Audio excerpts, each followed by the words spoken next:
All right, so recently we more or less kind of got confirmation on a long running theory about Blackbeard and how it ties into the overall story and more in depth into him as a character, which was revealed in chapter 966, which means that we're going to be talking about that in this video.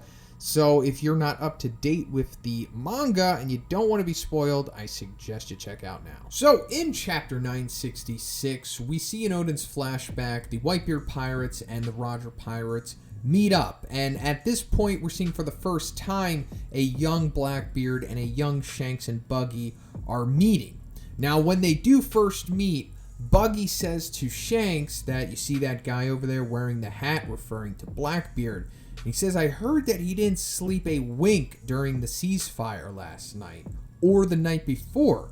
They say he's never slept in his life. So this is the straw that broke the camel's back, because this is pretty much confirming the long-standing theory that I was talking about. And this theory started, I think it started, when we first saw a young Blackbeard after Oda illustrated all of the warlords. And in the picture, we saw Blackbeard like crying, looking up at a moon, and people kind of just put two and two together and assumed that, oh, this means that he is incapable of sleeping. But further examining the picture, we can see that there's snow at Whitebeard's feet. So the moon and the snow are obviously purposeful by Oda because he does everything for a reason.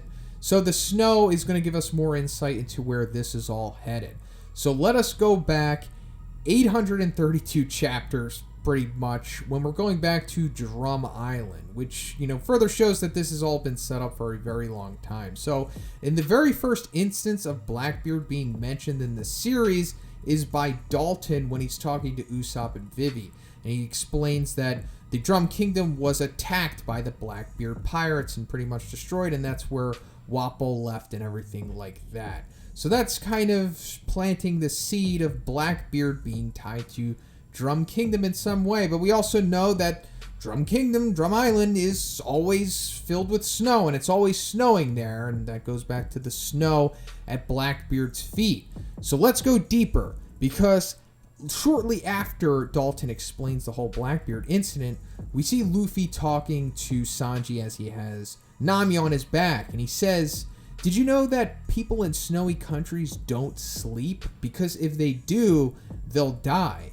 And then Sanji says, who did you hear that from?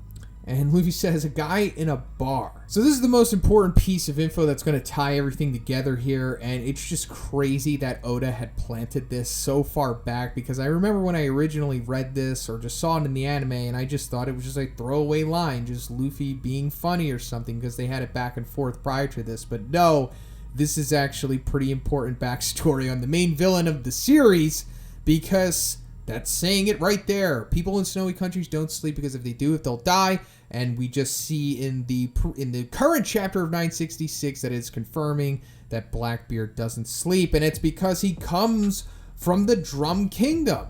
And why they don't sleep because they'll die, I assume it means because they'll freeze to death or something like that. I don't think there's any deeper meaning to it than that. I mean, there could be, but considering that it's snowy countries, maybe it has something to do with the extreme weather. And now that we kind of have confirmation that Blackbeard came from Drum Island, that explains his incentive for wanting to attack that place, because I don't think it was just a random attack and he just did it because he's a bad guy. I think it was probably premeditated, considering that it was also confirmed in chapter 965 that he was an orphan when he was picked up by the Whitebeard pirates. So I assume that maybe he was mistreated there or something like that.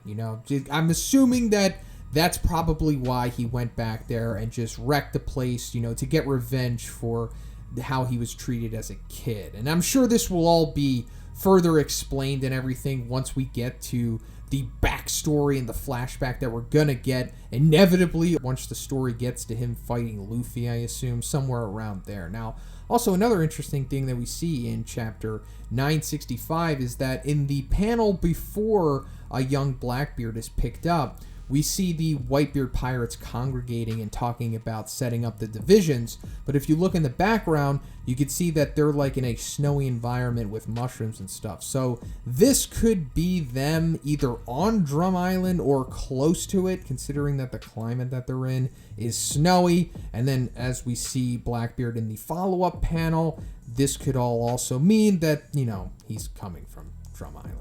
And then to wrap this all up, let's go back to the last thing that Luffy said to Sanji about the heard it from a guy in a bar. Well, I think we could assume that this is very likely to be Shanks because, you know, that's like their whole thing, them talking in the bar and everything. And it's revealed in Chapter 966 that Shanks is indeed finding out this info about Blackbeard. And then I assume later on he kind of connects the dots and finds out that Blackbeard came from Drum Island. So therefore, he eventually tells Luffy, not directly that it's Blackbeard, but just that people in snowy countries, aka Drum Island, don't sleep because if they do, they'll die. Which is just further showing us that Oda has been playing 7D chess for the better part of 2 decades now. And it's all been set up this whole entire time, which is just truly incredible. This is like a one-of-a-kind experience when it comes to battle manga, honestly. And I'm just dumbfounded by how this all perfectly fits together. It's just so cool. But that's pretty much it for the video today, guys. Let me know what you thought about this one. And if you liked the video, please give it a like. I also have a Patreon, gives you access to a weekly Q&A. And if you haven't already, please subscribe as well. Have a great day, and I'll see you in the next one.